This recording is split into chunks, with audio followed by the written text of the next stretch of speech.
So I'll be showing you how to activate sound on your Xiaomi Smart Camera C500 Pro.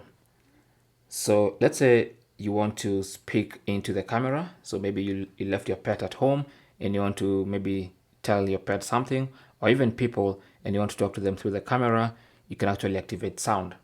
So from wherever you are, just launch the Mi Home app and then open the camera. And then to speak into the camera, just tap on this microphone icon.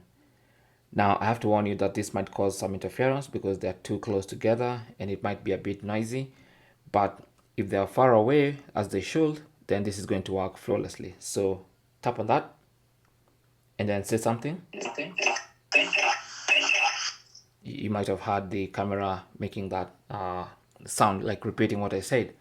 So that's basically how it's supposed to work remotely. So assuming this camera has been left somewhere in the office or at home, you can actually speak to the camera remotely via your phone. Thanks for watching. Comments and questions down below, and good luck.